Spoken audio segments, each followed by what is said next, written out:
Okay. Well, welcome once again here, this time at the Doubletree Riverside. Thanks for coming, and it's going to be a fantastic show. I'm really excited to let Mark Cameron introduce our guest today, Thomas Auer from TransSolar. Mark, why don't you come on up?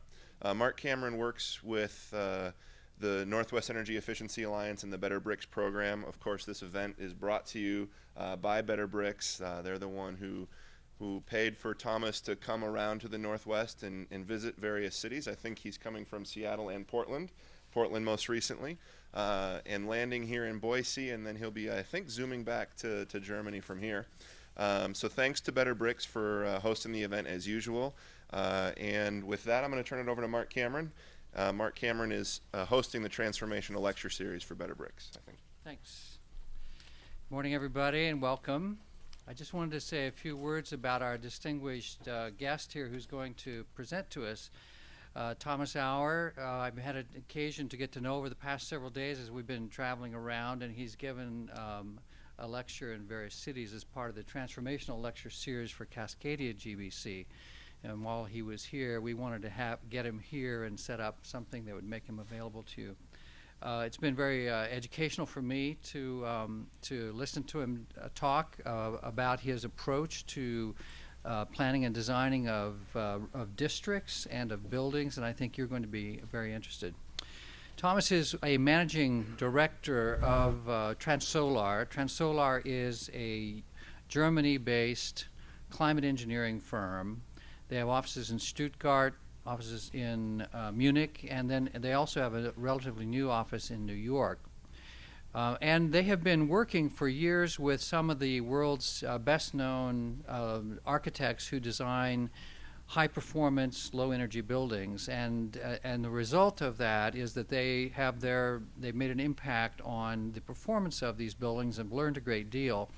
And one of the reasons we like to have this lecture series that we offer in various cities, including yours, is that I think we have a lot to learn from the Europeans who have had higher energy costs for many years than we have, and that's forced innovation. And through that innovation, I think that they bring us lessons that we can learn in our own design practices.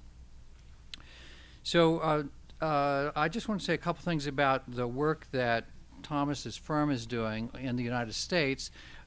They were affiliated with a firm, an architecture firm called Banish Architects out of Germany, to design a major expansion for Harvard, almost $1 billion expansion, and to try to make that energy efficient through some innovative means. Also designed an important building for a biotech company near MIT called Genzyme. And on the West Coast, they're working on a student housing project at UC Berkeley that's underway right now, working with the Los Angeles office of Banish and with some local engineers. They're also, interestingly, working on an expansion or a new Guggenheim Museum in Abu Dhabi with Frank Gehry, and I just thought that would be kind of an interesting thing with a hostile climate and trying to do something, that's really energy efficient. More locally, though, I think it's interesting for me to notice that Thomas received, a couple weeks ago, received an award that was presented by Tree Hugger. Tree Hugger is a blog, if you're familiar with it. And Tree Hugger gave Thomas the Best of Green Award in the category of engineer for 2010. So I think a badge he can wear with pride. Last thing I want to mention is that in terms of his recognition in the industry, he has been a jury within the last year in Canada for the Architectural Institute, or ARC, jointly with the Canadian Green Building Council. They, unlike the AIA, which has the top 10 Committee on the Environment Awards that they award every year. In Canada, they award one building the top environmental award. So Thomas was one of the jurors. So clearly a leader in the field of high-performance buildings and sustainable design, and I think an innovative thinker. I'm sure you're in for a treat. So I'd like to hand it over to my colleague and friend, Thomas Auer.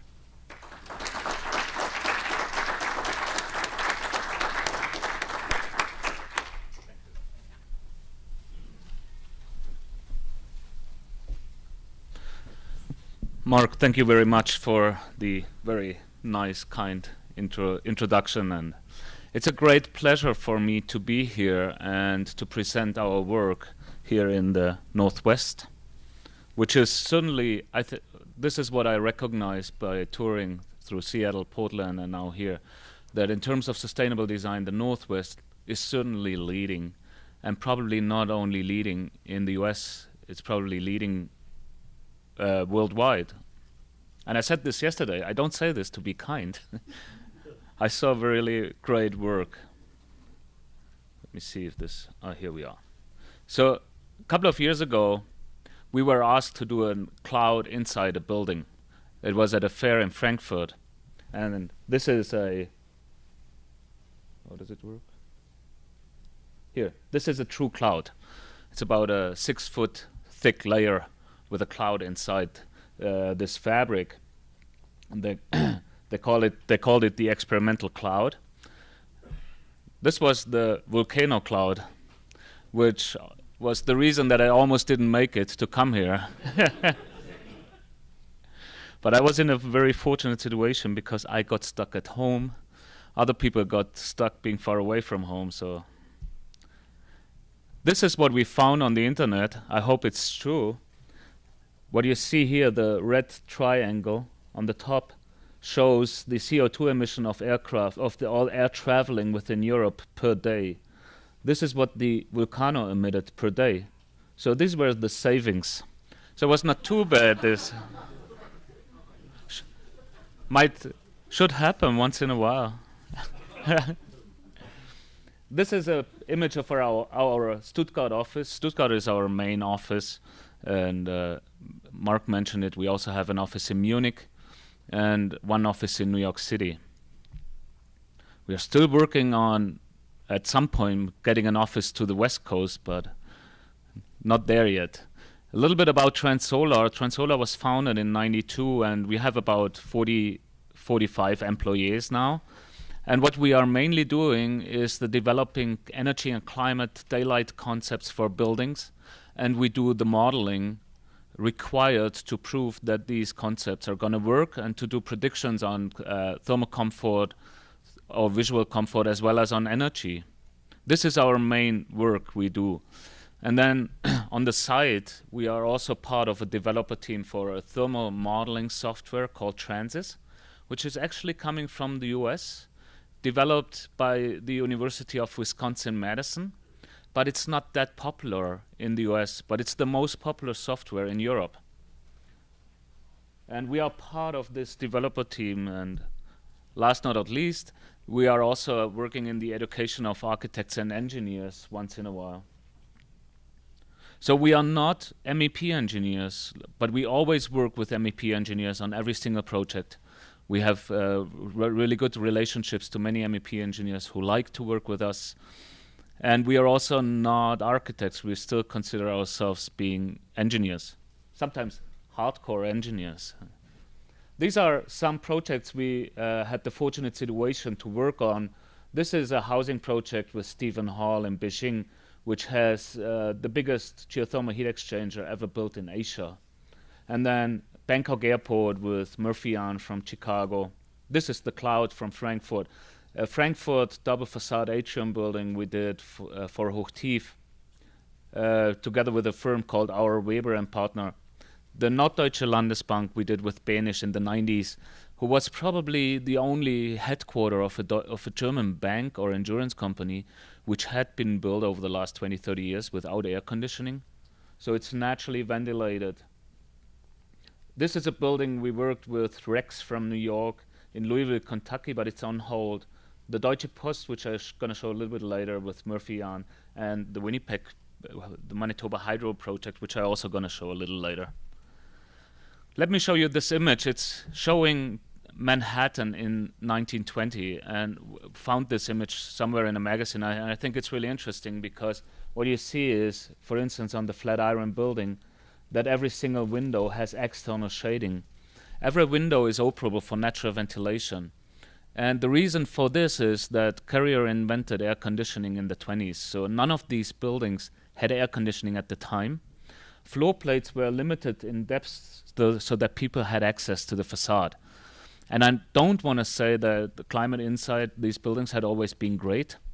I think New York City can be unbearable in summer, but designers knew how to make the best out of the situation. And this is how New York City looks today, and it seems that this knowledge is completely gone. And when we deal with architecture, it's always the 1 or 0 idea, like if we have to have air conditioning, then why do we need to care about natural ventilation and shading? We have air conditioning to fix all of these problems. And I think this is a big problem we are facing in architecture. And our intent is not to go back to say we need to go back to the architecture of the 20s. Our intent is that we understand the principles and we apply it to contemporary architecture.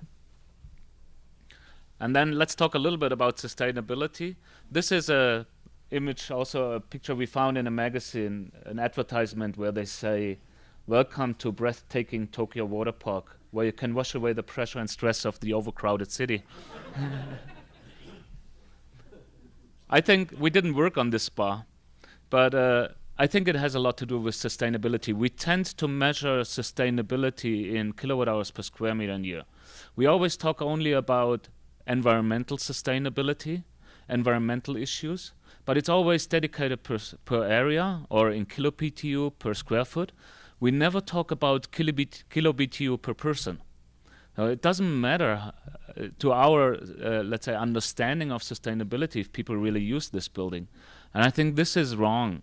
I think we need to think about the quality of the environment. And if we do a building which is just bad, architecturally, it doesn't matter how efficient it is, it's a waste. And I think there is the limit of all our rating systems we use, rating systems such as LEED and others, because we still don't have a metrics for architectural quality.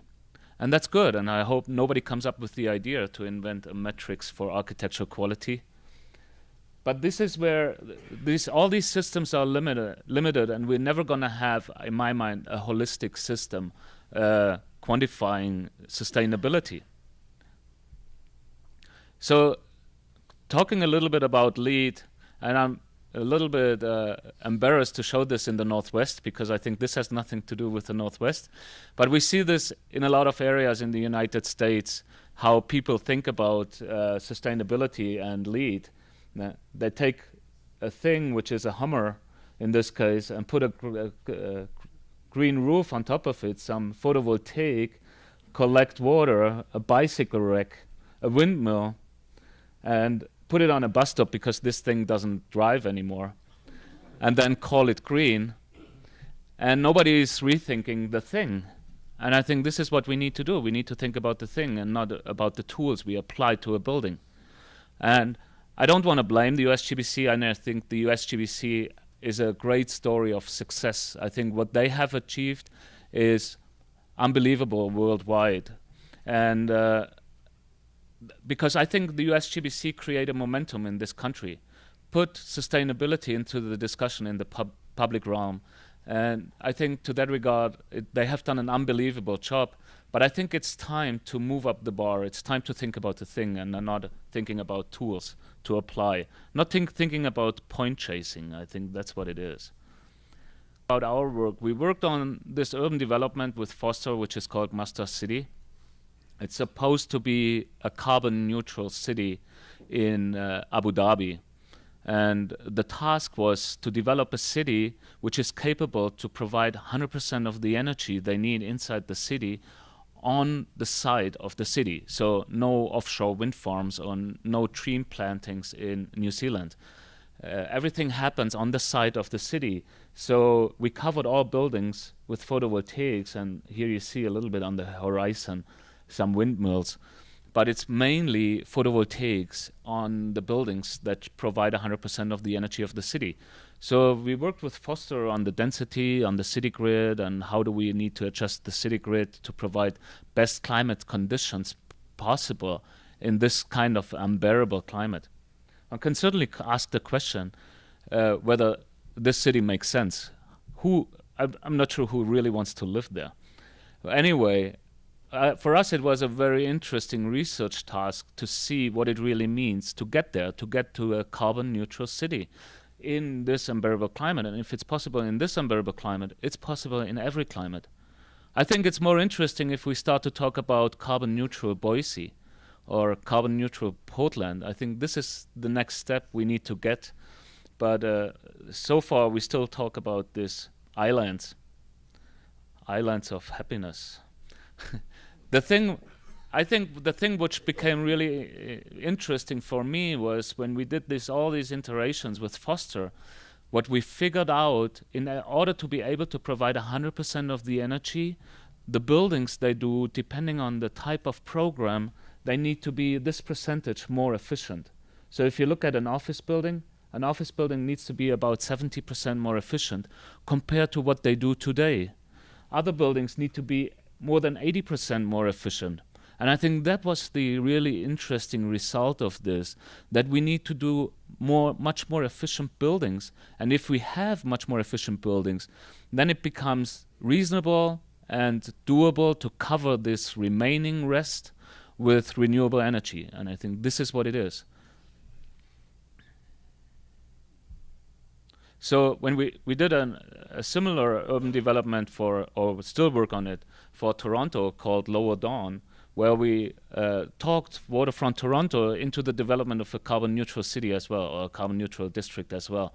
They were hesitant in the beginning, but what we said is it's not that we intend to have the first building being carbon neutral, but if we develop a new district in the year 2010, doesn't the ultimate goal need to be carbon neutral? That means that we come up with a roadmap how we might be able to achieve it at the end of the day. And I think it's very important to think about this, because you end up with different type of buildings. You end up with different type of systems that can use different temperatures, so that in a district where you have housing, in a mixed-use district, housing offices, that the housing can use the waste heat, the low-grade waste heat from the offices, from IT centers, things like this. So we need to think about these synergies, and suddenly we come up with different systems. And I think this needs to be laid out so that we don't do any mistakes in the very first beginning. And this was the idea. They understood this and they bought into it right away. And what we said is, but there is an interdependency of scale. If we want to achieve this, we need to be successful on every layer, on every scale. Like the district itself, the organization of this district needs to work out with the organization of the grid and of the block in terms of daylight, access to sun, access to daylight, with regard to wind, with regard to comfort in the city, and then the building itself, the depth of the building, so that we have enough daylight, as well as systems and the facade. So there is an interdependency, and we need to, let's say, describe all layers to be successful with this roadmap at the very end. So this is what we are working on this roadmap, basically. And then, but if we go back, I think to the essence, it's the building that needs to be, that makes by far the biggest contribution to this goal. So that's our responsibility. I think we don't, when we think about reducing our carbon emissions by 50% until 2050, everybody in the back of his mind thinks about, at some point somebody will come up with a magic machine. That's not true. I think every single building we are doing needs to follow this goal. And there might be the magic solar machine, whatever machine it is, but it requires very efficient buildings. And this is what we need to do today in order to be able to make this goal in 2050. It's like I always compare it with the electric car. You don't build an electric engine in a Hummer. First, what they did when they invented Tesla and other electric cars, they first made the car super efficient, and then changed the fuel source and changed the engine. So let me talk a little bit about this building. It's a high-rise we did for the Deutsche Post in a couple of... they moved into the building in 2003, actually, when we had this super hot summer in Germany, and I think we were sweating more than the people inside the building. What it is, it's basically a twin tower with offices lined up along the facade on both sides, and then a core in the center. And the twin tower is connected with these sky gardens. It's 9-story sky gardens, they call it, and there are 4 of them in this building. It's a 45-story tower in Bonn. What we thought that we want to integrate mechanical systems in the facade. So this was the model. not really the model, but the principle. So this shows how we ended up with, in our collaboration with the design team, and in particular with Helmut Jahn, we designed the building with a double facade. There's many debates go on about the double facade, the sense, whether it makes sense or not. We are not dogmatic. We did many buildings with double facade. I would never say this is the ultimate solution. I think the goal is always to do a building with a single facade. The reason that we did a double facade here was to provide protection for this shade. And we wanted to have the shade outside the air-conditioned or the conditioned environment to deal with the solar gains outside this thermal barrier. And the biggest reason we do this, because we love to use radiant systems, for instance. We always want to decouple ventilation purposes from heating and cooling purposes. And if you deal with external shade, if you have external shade, you don't need any recirculating air. So then suddenly the radiant system is capable to handle all cooling. And I think that's the goal. And so that's why we put in this double facade. We open the double facade in summer, we bring the air in, and then we have these decentralized units in the raised floor. The double facade also controls the wind pressure we get on the inner facade. So people can open their window whenever they want, which is really unique in a 45-story high-rise building. Usually other high-rise buildings of this magnitude in Germany, German culture, you can't find a tenant for an office building if you don't have operable windows. So it's a complete different culture. Nobody would ever accept this. And there is actually a developer in Frankfurt said, why do we do these German buildings everywhere?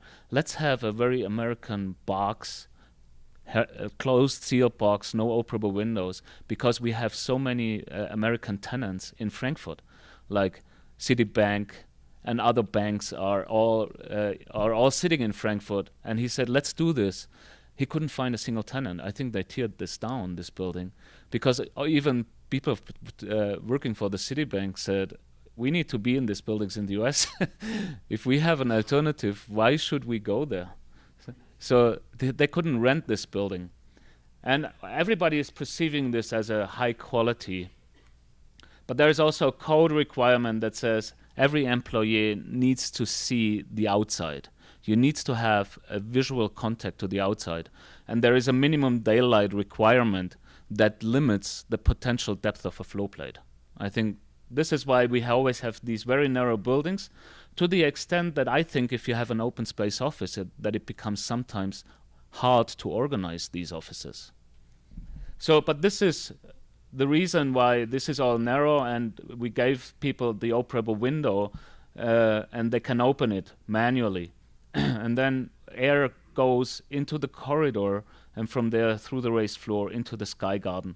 The sky gardens itself are conditioned only with the exhaust air. They don't have any additional conditioning systems. And then in winter we basically do the same, but we close the double facade to create a buffer. It's a single glazed outer layer, and it creates a buffer. People can still open their window if they want, but they have their mechanical unit in the raised floor, and then we use the slab for heating purposes. I'm going to show you later a little bit how we use the slab itself as a radiant heating and cooling source. The same thing, air goes into the sky garden, and the sky garden is conditioned with the exhaust air. We take the air from the sky gardens and put it through a heat recovery and feed the heat back into this radiant system. The radiant system is capable to handle 95 degree water. This is the water temperature we put into these ceilings, so it's ideal to use low-grade heat also from the IT rooms and feed it back into the building. What you see, I think the beauty of this building is that there is no ductwork. I hope there are no metal workers here. There is no ductwork in this building, and because of this, we could reduce the floor-to-floor height by about 1 foot. And not only this, because we decentralized the mechanical units, we don't have a mechanical floor above grade in this building. Usually you would not distribute air through a 45-story building without a mechanical floor. This created so much real estate that the additional costs for the decentralized units were almost negligible. So these are these decentralized units, and here is a filter, and then air meanders through the unit to deal with the noise transfer. There's a fan box that pushes the air through this convector, and then through the convector where there's either hot or cold water running through this convector. That's what it is. Of course, there are always advantages and disadvantages with these systems. The biggest disadvantage with this system is we can't handle humidity in such a system. So it's a system basically impossible to use in a humid climate. So we would never propose this in New York City, but you can certainly do it here. Actually, I have to say it would be possible to deal with dehumidification in these units, but nobody want to collect water in 2,000 units in the underfloor. Too big of a potential for mold, and you spill water in the underfloor, and potentially nightmare. So that's why we never propose it in humid climates. But my understanding is that Boise has a pretty dry climate in summer as well. So certainly something reasonable for a dry climate. The other long debate we had was about the filter. Suddenly we have 2,000 filters in this building. 2,000 units, you have to do a filter change. When we tendered this, we tendered it with the maintenance contract, and the maintenance contract came in at about 2% of the investment costs. And this is what we assume for central units as well. Because what they do is when they do window cleaning once a year, they change filter. That's what it is. So this was under construction. Here you see the openings for the decentralized units, the individual window for natural ventilation. And this is an image of the raised floor during construction. Here the opening where we connect the decentralized unit to, and then hot and cold water supply. But also you see the sprinkler and for the floor underneath. So what we do is we put all installation into this raised floor, also all electrical distribution, everything, so that there is nothing at the ceiling, so that there is no reason to have a suspended ceiling, so that the concrete slab is exposed to the space, so that we have the thermal mass, but also the radiant systems exposed to the space. This is a view from inside. Of course, in the upper floors are the boardrooms, and no way to get up there anymore. So we were happy to make these pictures before they moved into this building. But it's a beautiful location at the Rhine River. The Bonn Parliament was just the side of it. The Deutsche Post became public, I would say, probably mid-90s. And when the capital city, when Berlin became the capital city, and all the government and all the ministry moved to Berlin, they forced all public companies to go to Bonn, so that the vacuum in Bonn is not becoming too big. So Deutsche Post was one of them. And I think what was interesting, like public firms never have a really good reputation. And they wanted to use this building also to change their image as a new age, high-tech type of company. And they were pretty successful. Another public project we work on is the Manitoba Hydro building in Winnipeg. And I think it's interesting to compare because it's also high-rise, but on a different continent and a different culture, and especially in a different building culture. It's with KPMB architects from Toronto, and we had let's say the very beautiful situation to work for a very educated client. They wanted to have a highly energy efficient building, and they traveled through North America and through Europe before they assembled this design team to be really sure what they really want. And the reason why they want to have this very efficient building is because electrical utilities in Canada are still public. So the province government of Manitoba tells them how much they can charge their people for electricity. And the electrical rate in Manitoba is somewhere at 4 Canadian cents per kilowatt hour. They have the lowest, I think the lowest electrical rate worldwide. So they can sell electricity on a higher rate to the US than they can charge their own people. So that's why they are very interested to convince their people to save as much energy as they can.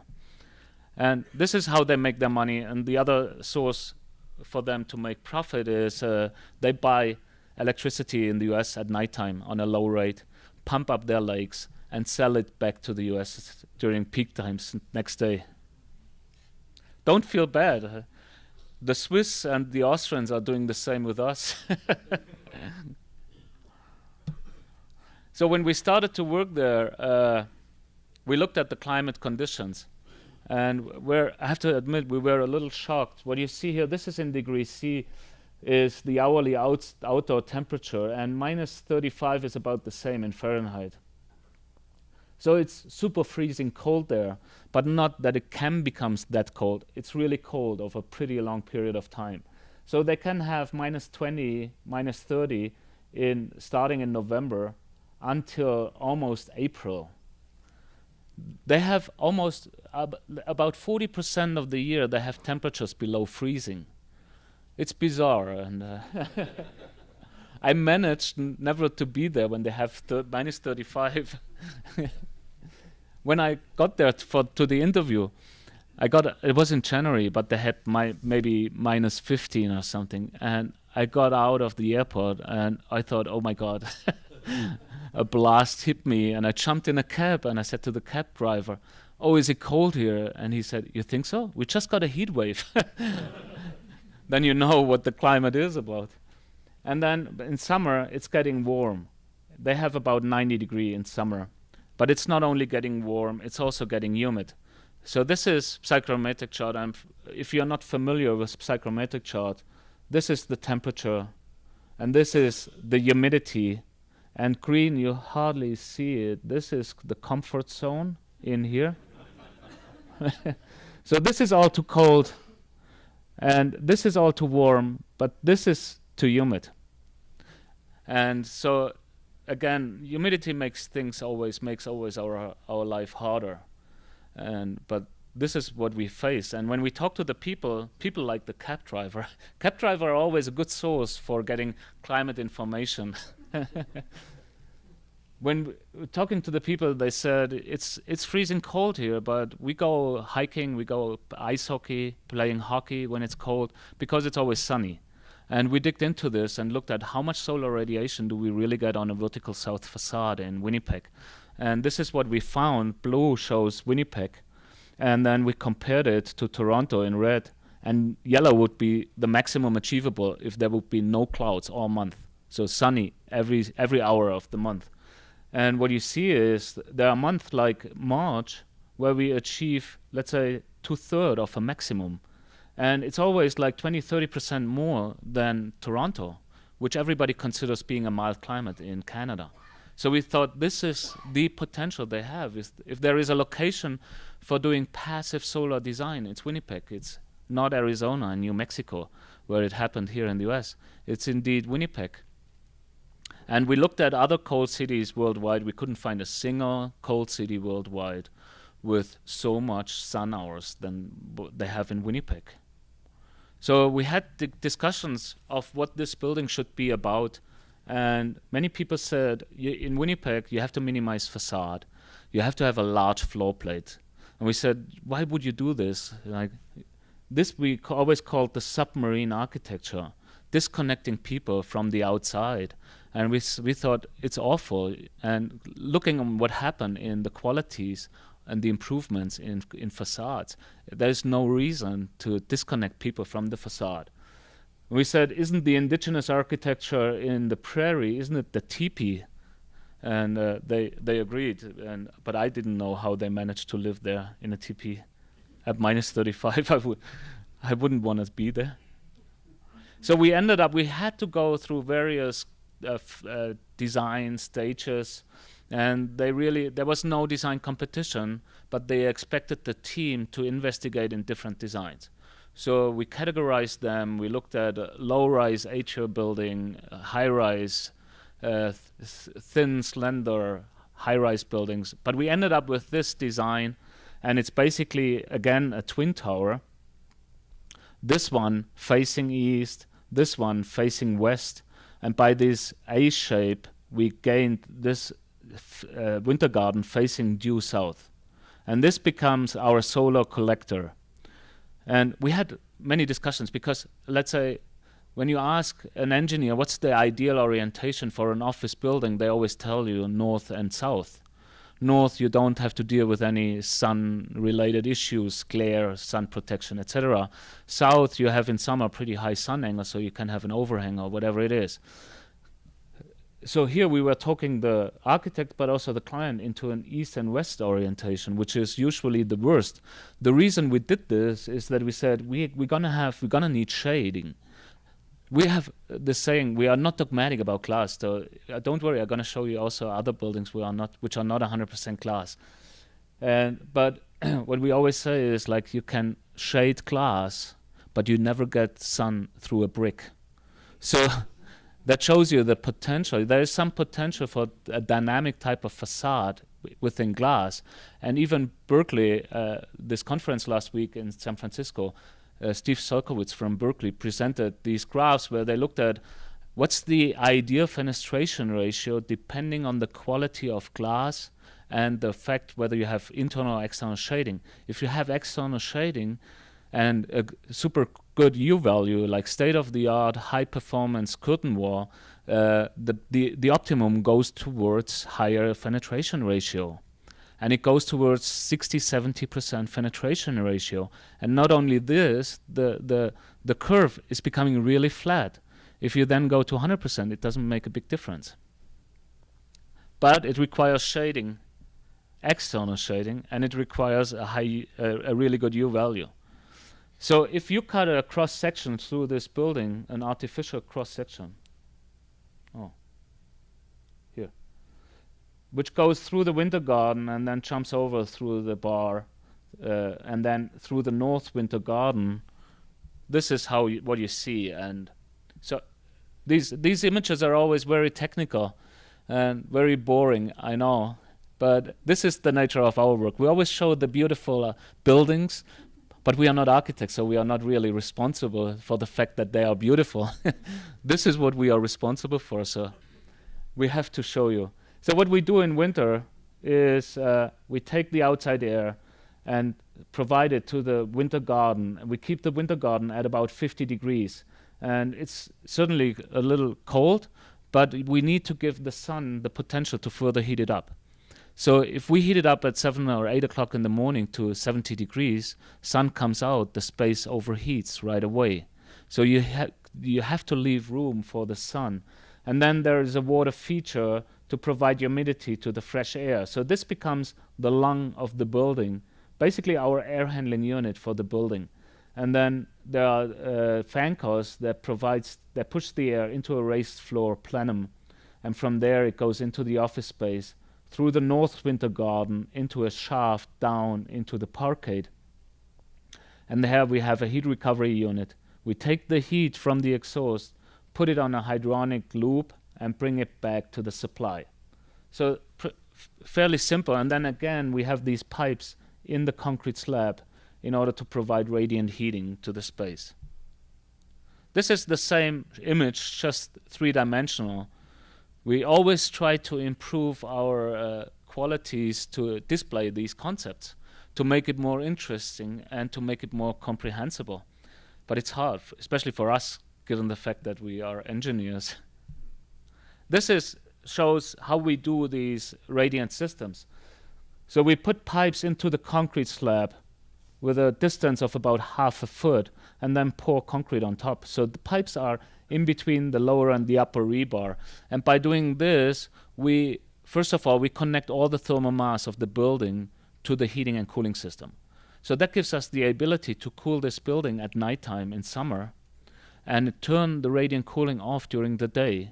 And the concrete slab absorbs the heat during the day, and you reject it again the following night.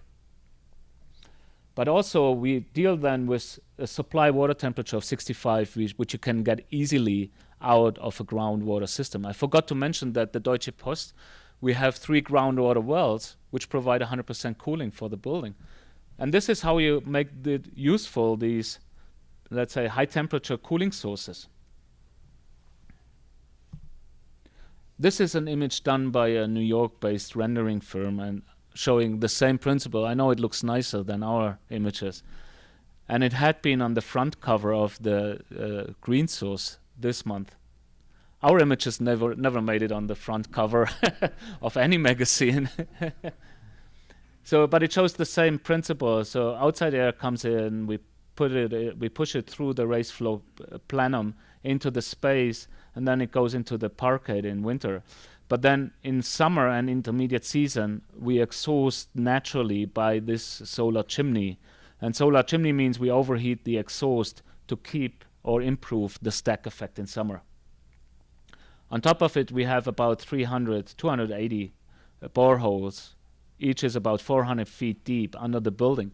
And the geothermal system, it's a closed-loop geothermal system, provides 100% cooling and 50% of the heating for the building.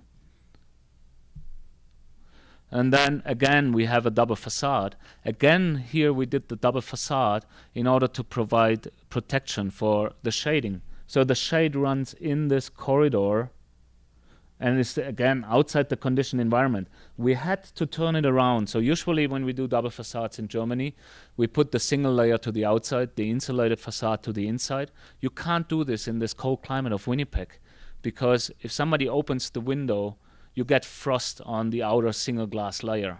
And the frost stays until the sun comes or until spring comes. So if you don't like somebody, you open his window. So that was the only way. The prairie is pretty windy. It was the only way to get this kind of, still call it external shading, because it's external to the conditioned environment. But it was also the only way to get operable windows in this building. So people have their window they can manually operate on the inside, and then we have windows that we control by the building management system in the exterior facade. And the reason why we couldn't get natural ventilation was that facility people said you can't have operable windows in this cold climate. In a commercial building, of course they have it at home. They said, you open the window, you get condensation on the seal. People close it, they open it again, seals freeze together, seals are broken. And they said it's a maintenance nightmare. But by doing this system, we have the outer window under control, and then inside there's no condensation. There was also a big debate, what's an appropriate indoor temperature? And we always have these debates working in North America, because people are used to 72, whether it's winter or summer. And in summer, people take their sweater to work because it's so cold. And especially all women complain. They go there in their skirt with a completely different clothing factor, and it's just too cold. And we think it's kind of stupid to freeze in summer. I think it should be the other way around. People should have their sweater in their office in winter and not in summer. So we tried to convince Manitoba Hydro to provide an indoor temperature of 79. I know that people in Portland told me that they convinced clients of 82 in summer. I think this is really cool. This is what we actually do in Germany. We try to convince our clients of 82, 83, because we know that in Germany, given the mild climate we have, we don't know any kind of cooling if we convince him of 82. But what we did is, the client said 24, which is about 75, 76 as a summer maximum temperature. And we said, this is what you typically do. You have an internal blind. The blind heats up when the sun hits it on a west facade to about 100 degrees. Now this is like a radiator for this person. And if we calculate what we call the operative temperature, which is a mix between the air temperature and the radiant temperature, then you end up with about 79 for this person. And this is what we proposed, having the shading outside. We don't get these hot temperatures here. And we have the radiant cooling at the ceiling. So even if we have 79, we end up with a lower operative temperature. And they went through the first summer. There were no complaints. No complaint. Of course, we have some complaints, like if you move 2,000 people in a building, you always get complaints. Like Fanger, when he did his studies on thermal comfort, which became code worldwide. Also, ASHRAE is based on Fanger, his studies. They figured out that an optimum is 5 to 10% of the people feeling dissatisfied. That means in a building like this with 2,000 people, 200 people feeling dissatisfied. Of course you get complaints. When facility people call us and say, we have all these complaints, people call us all the time. We ask, how many people called?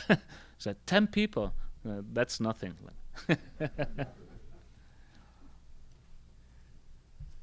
So here are some images of the building. This is the south-facing winter garden, and you see here in these benches are the supply air units integrated. And then here is the water feature that provides humidity. Behind these panels are the fan coils that push the air into the raised floor plenum. Where we are, where they took the picture from, is our interconnecting stairs to encourage people to move, to take the stairs if they just need to go 1 or 2 floors up or down. And they wanted these winter gardens are always 6-story high, so that they create a kind of a neighborhood where people have informal meeting, taking a coffee, having a seat in these winter gardens. And then in summer, we pull down a shade so that people are not exposed to the sun, and we open the windows. There is no air conditioning in these winter gardens. The idea is that the winter gardens become an outdoor terrace in summer. This is a little bit about daylight. I'm not going to dig too deep into it, but we have a distance from facade to the core of about 36 feet. And this is much wider than a typical German office building, but it's still less depth than you would do in North America. So it was kind of a compromise to organize the furniture, but still have really good daylight conditions throughout the office areas. The only area where we really compromise daylight is around the core. They have about 80% open space offices, and only department managers get enclosed offices. We convinced Hydro to put the department manager, the enclosed offices, at the core and not at the facade where they used to be, because we said if they are at the facade, they take all the daylight from the open space offices. It has to be the other way around. And department managers shouldn't spend too much time in their office. The department managers don't like us for this, but but here you see in a cross section the daylight autonomy, and up to a depth of 6 meters from the facade, which is about 20 feet, we have an average daylight autonomy of about 70%. That means 70% of the office hours, they don't need any artificial light. And lighting is the biggest energy consumer in commercial buildings. New York City did a really good study on their carbon footprint. And they figured out that they spend almost 40% of their electricity just for lighting, and half of it during the day. Isn't it bizarre? I think there's a huge potential already. And then the other thing is, when we do buildings of this magnitude, I think we as designers, we have to look at the microclimate and what's the impact on the city. And we did these wind studies, these CFD wind studies, and you see there is this big component of downdraft going down on the plaza, which is supposed to be the outdoor plaza of the building with the cafeteria and people sitting outside. But also there are the major bus stops here. So we tried different shapes. There was always this component of downdraft. When wind hits a building, there is one component of wind going down, no matter how the building looks like. Like, the building would need to be as thin as an aircraft wing so that there is no downdraft, but then it becomes really hard to occupy. So it was pretty simple. We put in this canopy to redirect this downdraft. So with this simple step, we basically solved the issue. So it's not that complicated to deal with downdraft and to deal with wind. It just needs to be considered. And many North American cities, not only North American cities, many cities worldwide have big issues with downdraft. Like New York City has areas which they need to close the sidewalk when they have snow on the sidewalk because of the downdraft. Toronto has big issues with downdraft. Then also we looked at the shading, and what you see is here, this is Air Canada Plaza. And the building cast some shade on Air Canada Plaza 1st of April, but then 1st of May sun angles are so high that there is no shade on Air Canada Plaza anymore. And before 1st of May, nobody sits outside in Winnipeg. So people go there having outdoor lunch, and it was very important for Manitoba Hydro as a public firm not to compromise outdoor conditions in downtown Winnipeg. So this basically, at the end of the day, we were looking at various different designs, and this design was competing against the design, which was a very thin and slender high-rise building. But this building has the biggest energy efficiency, but it was not the tallest building of Winnipeg. The other tower was the tallest building of Winnipeg. So the board, even though when they put the brief for this building together, they said they want to have the most energy efficient high-rise building in North America. Suddenly, having the tallest building in Winnipeg was more important. But then the shading, the other building shaded Air Canada Plaza in summer. So it came back to this issue that we convinced the board to continue with this design. We ended up being about 60% more energy efficient than MNECB, which is the Canadian Energy Code, which is basically related to ASHRAE 90.1, very similar to ASHRAE 90.1. A little better insulation values given the temperatures they have up there. But we ended up being 60% better, and let's say in general, I think everybody's talking about how much percent their building is better than ASHRAE 90.1. I think you shouldn't believe anybody. Everybody is cheating with these numbers, and especially with the reference. When I was at the jury, Mark mentioned, I have seen all the modeling results people did, in this case in Canada. And there was one building in particular in Toronto where the reference building had an energy consumption of 470 kilowatt hours per square meter a year. Here in Winnipeg, which is much colder, we calculated for the reference an energy consumption of 230. So they claim to be 50% better and haven't even achieved what we calculated as a reference in Winnipeg. So that tells a lot about these numbers you hear all the time. This is a public walkway through the building, and we call it the gallery. And here on the right side, you enter the elevator bank to get up into the high-rise, into the office floors.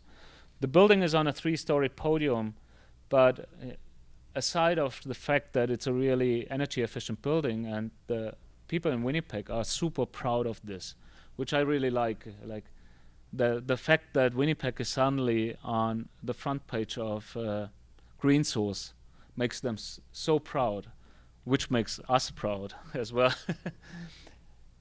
But what I also like with this building, it was a deliberate decision for Manitoba Hydro to move their headquarters downtown so that they bring more life to the downtown environment.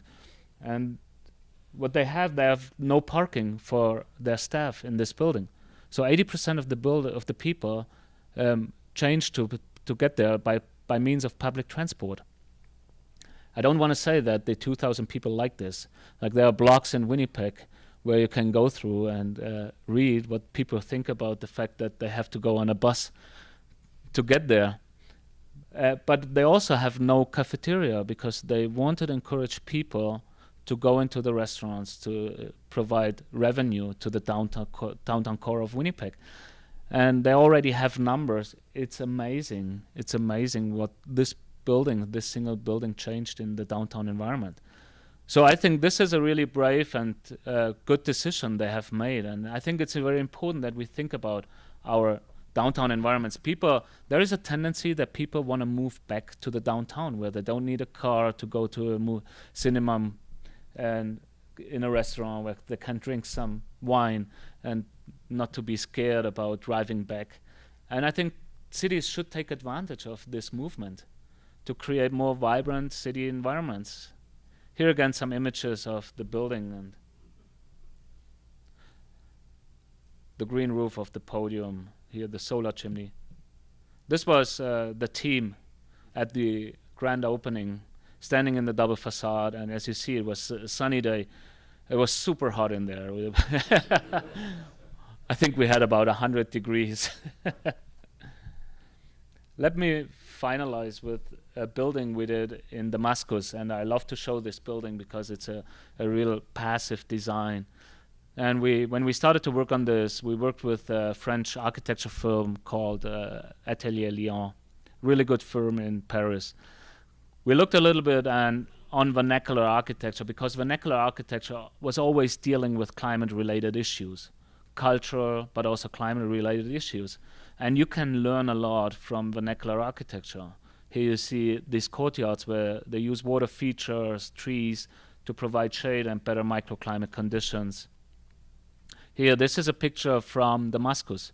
People spend their time outside, and we have a fortunate situation there. Again, it's not a humid climate.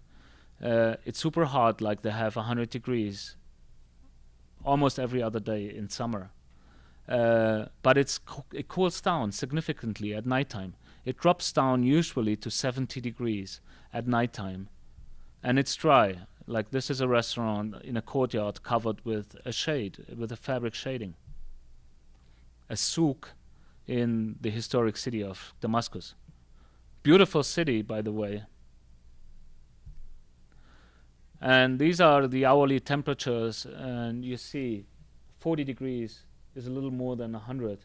You see that it frequently hits the 100 degrees. We have another fortunate situation that the school is not used in July and August. They have a summer break in July and August. So this was the other fortunate situation. And then here you see again the psychrometric chart. Here, no humidity here. And this is hot and dry. Looked at winter and summer. But this was basically a picture from the model, from the architect. And the idea is to have two-story classroom buildings with courtyards in between, connected by an external circulation. So that was the basic idea, and we ended up with this scheme that we pull the air through pipes, like 6-inch pipes, which are embedded in the ground slab. And then we connect half of the pipes and provide it to the lower classroom. We connect the other half of the pipes and bring this air here through this shaft to the upper classroom. And then we exhaust through this solar chimney, and the lower classroom we exhaust through this piece of the solar chimney. So the solar chimney is the driver for this natural ventilation. There is no fan connected to it. It's a pure naturally driven solar and wind-driven natural ventilation. So that's the idea. And then this is summer day, same idea for ventilation, but we pull a fabric over the courtyard to shade the courtyard and then have some vegetation to provide some better conditions in this courtyard. And then this is facing west, the solar chimney, and this side of the solar chimney is a masonry wall. So we catch the low sun angles at sunset to heat up this black painted masonry wall. The masonry wall stays warm overnight to keep the stack effect running overnight, so that during the night we regenerate this ground slab for the next day. So that's the basic principle. Very simple, but works pretty well. So here you see some images. These are the solar chimneys on a cloudy November day. They covered it. It all had to be really low budget. It was a real low budget structure. The French government paid for our fees. They paid for the land, but the construction was paid by the parents association only. So everything needed to be low budget. That's why we covered it not with glass. We used polycarbonate, but everything else was really inexpensive and labor intensive, but labor is not that expensive in Syria. Here you see again the solar chimney. And this is the courtyard. Here you see the grills for the air intake for these pipes, and then the wires for this fabric shading. There is nothing motorized. Like they pull this fabric over these wires in April, and it stays there until the end of September. I think it's very simple, very inexpensive. And here a picture done by a professional photographer. Looks a little better than my pictures. Here you see the typical two-story classroom arrangement and the trees in between the fabric and these solar chimneys, and then a nighttime picture. They want to expand this school now. They finished it about 2 years ago. They want to expand it now, and they want to continue with the same principle, with the same scheme.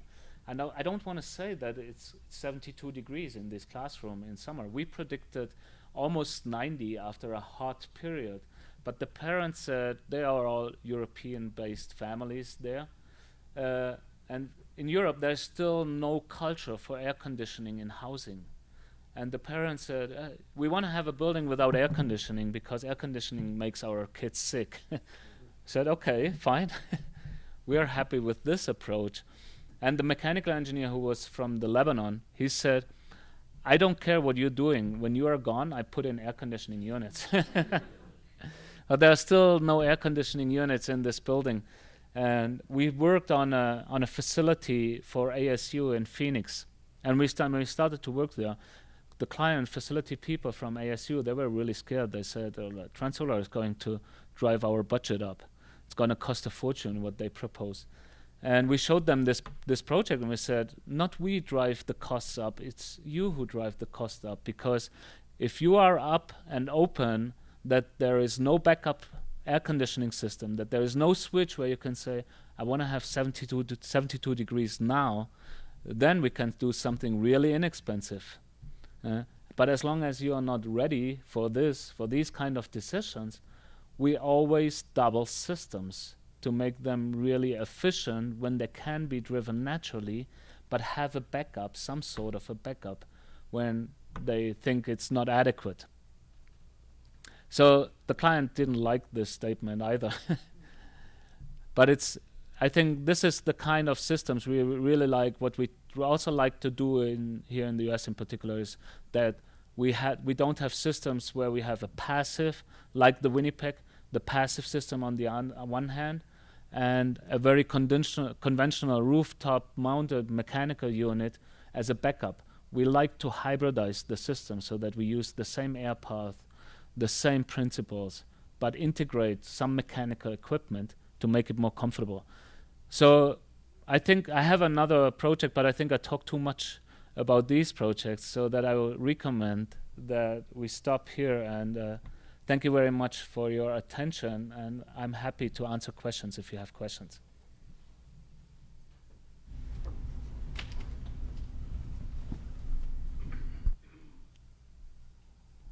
I'm going to steal this mic and just bring it a little bit closer.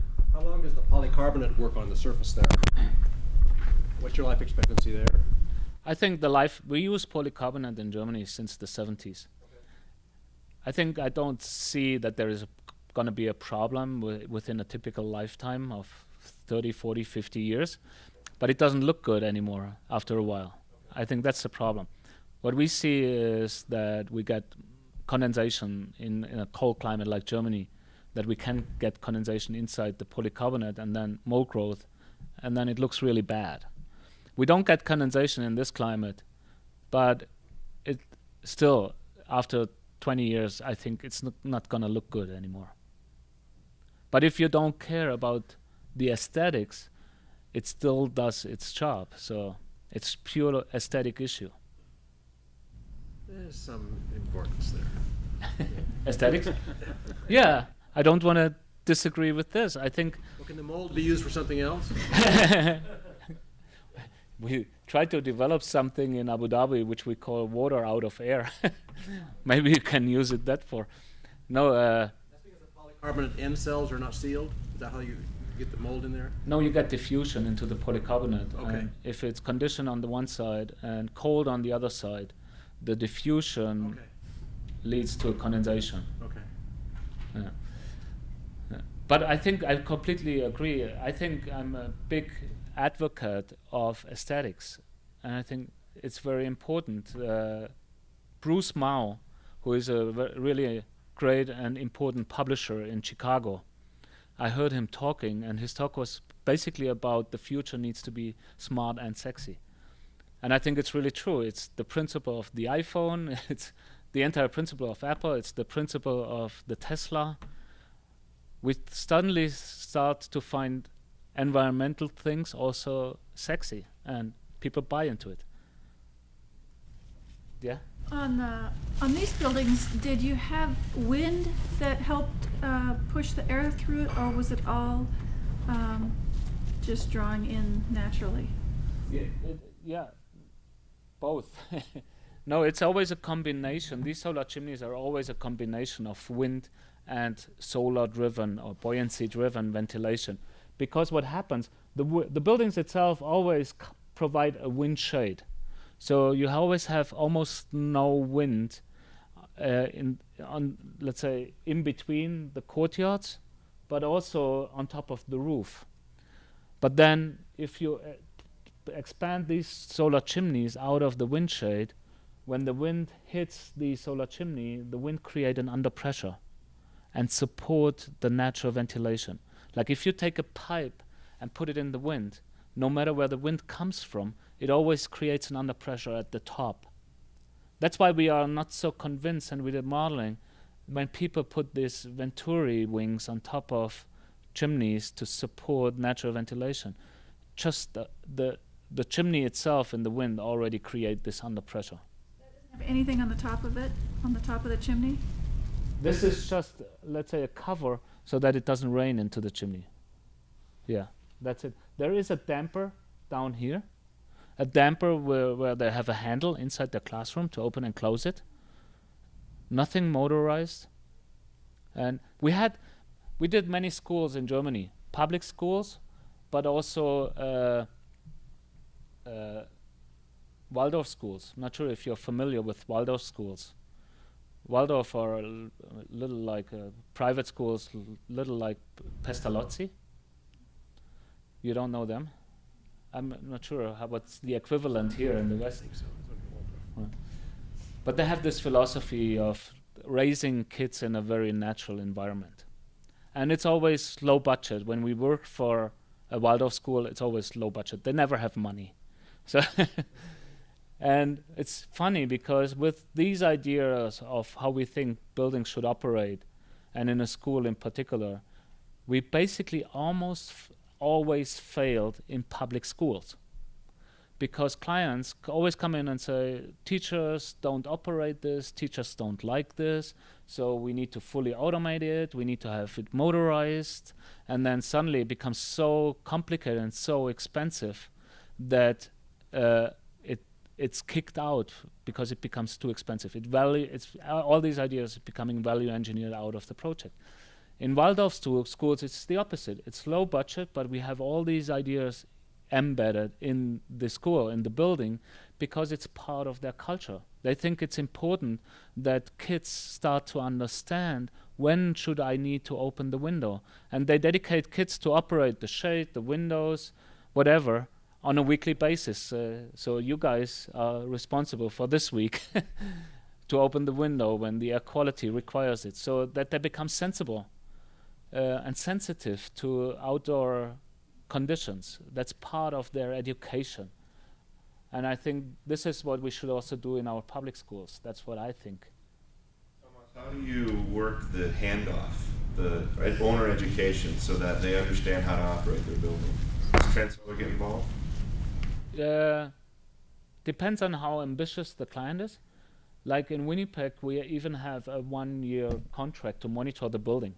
So we have access to all the building management data through the internet, and we access it 2-3 times a week to look at what's going on, what's happening, what's working, what's not working, having conference call basically once a week with the client, with the commissioner, with the mechanical contractor, to see what's not working. A building of this magnitude, and even a small building, never just works. And it's not a question of innovation. It's always, every building is unique, and there are always issues to be resolved. But what we typically do is that we also make a user manual, usually only 2 or 3 pages, like having these images with a cross section where we say, this time at this outdoor conditions you should open the window, and you should open it that wide. At these conditions you rather keep it closed. So this kind of very simplified, and we try to minimize it or get it on 2 or 3 pages, because we know everybody hates these tutorials. Like, I never read one when I buy a new cell phone. I think always has to be intuitive. If we design buildings that are intuitive, then we succeed. If they are not intuitive, we fail. I think it's a pretty easy equation, but it's hard to achieve. Have you been able to apply some of these principles to high volume manufacturing, such as in Munich you have the BMW high volume facility for the 3 and 5 series, and it's just a madhouse in there, you know. Yeah. And of course they have a big cafeteria too, but I wondered if some of these principles have been able to be used in places like that. Yeah, like we worked with a machine manufacturer from Toronto for more than 10 years. Like, they're called Husky, making molding machines. But it's interesting that you say this. We just now work with BMW. I saw you showed me the Spiegel. Sometimes you find advertisement of BMW where they say, we want to make zero energy facilities and we are working on zero energy facilities. And this is basically the collaboration we have with BMW. Even though I have to admit, and hope there is nobody from BMW here, but these are car manufacturers. They have a long way to go to understand this. And the same with Mercedes. Once I gave a presentation at Mercedes there in Stuttgart. They are our neighbors. And I gave a presentation to their facility peoples, and they were looking like I'm coming from a different planet. And what my conclusion from this meeting was that these are all retired, semi-retired mechanical engineers, because the construction business can be really hard. People work 50, 60 hours a week. They work 37 hours a week, getting well paid, and it's a pre-retirement they are doing. And when they're designing a manufacturing facility, and the mechanical comes in and calculates a 1 megawatt chilled water requirement, they rather install 2 megawatts. Because the only thing they're interested in, that nobody calls them on a Sunday telling him that the chiller broke or whatever. So they put in another one. And they thought, like, these guys are stupid. Like, our only interest is to be smart so that we can get it from 1 megawatt to 500 kilowatts maybe. And this is completely off their radar still, I think. As long as they are not getting forced by the board, by the management of such a company, it's not necessarily on their radar.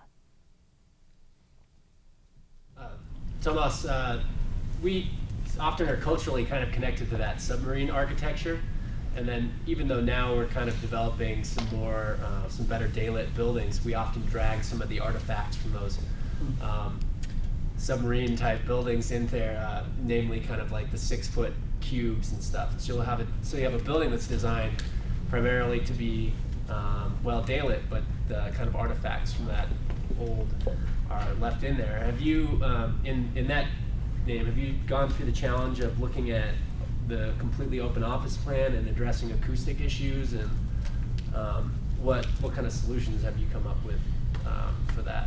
Yeah, acoustic is the biggest problem we are facing. That's true, especially since we always promote the hard surface at the ceiling, and we have acoustical issue, I have to admit, at Hydro.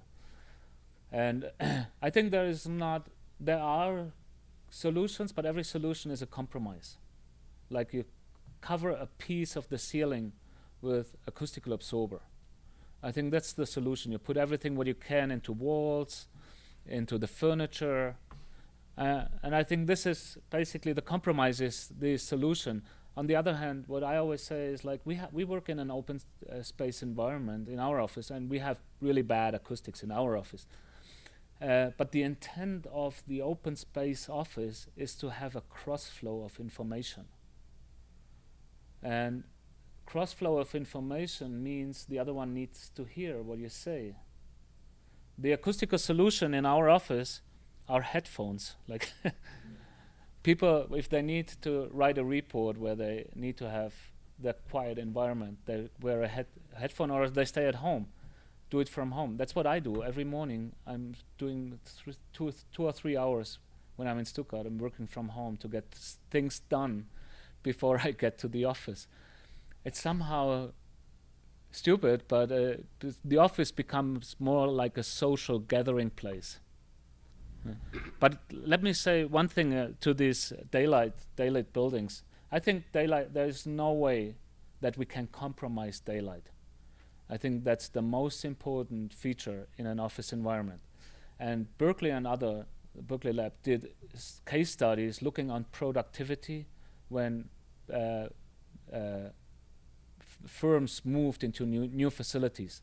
Now it's always super hard to measure productivity and what it means, but productivity is basically an indicator for well-being. And what they found, buildings where they have good daylight conditions, or buildings where people can adjust their air quality individually, so people have individual control over the air quality. They found buildings where they improved their productivity by more than 10%. This is absolutely enormous. Like the rule of the thumb is when you pay $1 per square foot, you know this. For energy, you pay $10 for the building and $100 for the staff working in this building. So if they improve productivity by 10%, the building is paid. So if this is getting more and more confirmed, and like these buildings, and Hydro is just one example. I think there are so many examples now in North America. The Danish building in Chensheim is a beautiful one. The New York Times building, the San Francisco Federal building by Tom Main. I think there are so many good examples of big buildings and even many more smaller buildings. If this is getting confirmed more and more, firms need to think about whether they can afford to stay in a bad building. As an organization, whether they can really afford this, having these many sick days and this unproductive environment for people. I think this is really interesting. I guess in that same vein, have you worked on any projects at addressing the existing building stock and what we can do to improve that? Yeah, we did. We did a couple of refurbishments, renovation. We did a nice one in New Orleans for Tulane University, which won the AIA Green Code Building, not sure how you call it, award last year or 2 years ago, I'm not sure, with Vincent James. Really nice building. We haven't done as many as we want to. I personally love to work on existing buildings because it requires more creativity, I think. You have so many constraints that it's really requiring more creativity. And I love this. I'm not sure why it's not happening, because we know if we want to achieve our goals, no matter what goal you have in which country, which are different, we have to change our building stock. We have to. And it's not happening to the extent we would like to see it. Let's put it this way. But there are good examples. There was a competition organized by a group out of Toronto about recladding. Because if we reclad our buildings, we want to make sure that not every building is looking the same suddenly. So they did this competition, and a San Francisco building won this recladding award. A really nice one. Which I saw they also won this AIA sustainability, I forgot how it's called, is among these 10 buildings which won this AIA award as well. I think this is, absolutely, this is something we need to address. And, the point is, like, the energy savings will probably not cover the costs for renovation of this building. But the interesting thing of this study Berkeley has done, looking on productivity will pay for it. That will definitely pay for it. So if people and firms and starts to understand this, I hope there is more going to happen.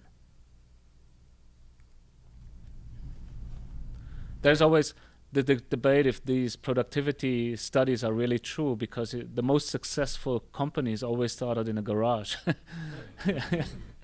in a really bad environment.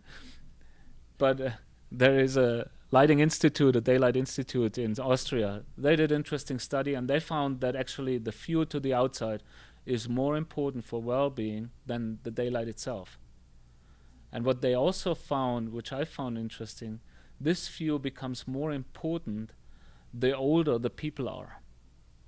So 20-year-old kids, they don't care. You can put wherever you want. Does it matter what color the glazing is? What tint is on the glazing in terms of this view to the outside? Yeah. I'm not sure if it's part of their study, but I'm personally convinced that the color has a big impact. Because I think it's just creates an unreal environment if the grass in front of the building is not green. And sometimes you see this in highly glazed airports. You're inside an airport, you don't get the impression that you are in a daylit environment because of all the coating and tinting and fritting they have on the glass.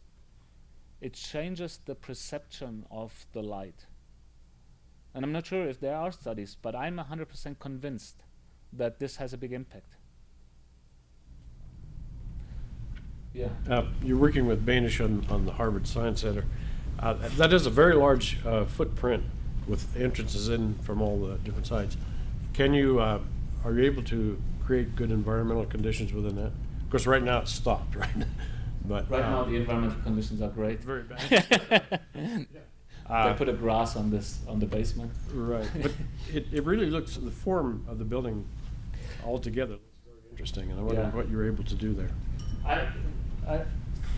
A lab is certainly a different animal, and you have lots of constraints working on a lab. But I think we were able to achieve a little bit. But I think the biggest achievement Banish made with, or the biggest statement Banish made with this building was when they were in a design competition, shortlisted with I think 4 or 5 other firms. And the scientists and the brief was actually written so that almost everybody did one big building, one big machine, because scientists basically requested it. And Stefan always said, this is wrong. This is something out of scale for this community, and it has nothing to do with Harvard Yard, with the old Harvard Yard. He said, we have to have a yard. We have to split it up into smaller units so that the scale becomes reasonable, and we get the center with the Harvard, with let's say, it's not the Harvard Yard, but with a yard. And what we did is, there was the first thing is we connected the building with bridges, or Banish did. No, when I say we, I always refer to the design team. We connected the buildings with bridges so that to overcome, let's say, the objections of the scientists. But also then the bridges ended in winter gardens where people can gather outside of their lab environment. And I think the biggest achievement, we convinced the scientists to take their write-up spaces out of the lab environment, to put their write-up spaces into an office environment, and having a glass wall to the labs with sliding doors so that they have visual contact. Our local architect, Payet, they did shadow studies which were really interesting, where they followed scientists like a shadow over days, writing down what they are doing over the course of a day. And of course we all knew this before, but they figured out that there's less and less bench work, traditional bench work happening, and more computer work. And of course the scientists were not happy necessarily with the idea of having their write-up space outside the lab, But the convincing argument was that they can't take their coffee into the lab. But now they can take their coffee into the write-up space. It's always the easy things that change the picture. How much influence does Payette Associates have with the form of the building? Are they just kind of following what Stefan wanted, or are they just kind of doing the shadow studies and things like that? I think it was indeed a collaborative process. It was not that Benish said, we do it until DD and then we hand it over. The idea was it's a collaborative process, and Benish does more in the beginning, and the workload of Benish goes down as we go through the various phases, and the Payette workload goes up. So that was the idea, but it was always collaborative. But in the competition, I think Stefan was certainly the driver for the form of the building, I would say. But let me say something to the write-up spaces. The fact that we took the offices out of the lab environment, and for a couple of reasons, we were able to reduce the air change rates in the lab environment. By these two steps, we reduced the energy consumption of these labs by about 1/3, which is huge in a lab environment. 1/3 without any fancy equipment, nothing expensive. I really like this result the most. We applied many other technologies to the buildings, but this very simple let's say it actually saved money. This very simple step made a lot of impact. Well, I think we need to wrap it up. I really appreciate the time that you offered for comments and questions, Tomas. For Better Bricks and the Northwest Energy Efficiency Alliance, thank you. And Thomas, on behalf of Boise's A&E and construction community, thanks for coming out and sharing your expertise with us. Yeah, thank you.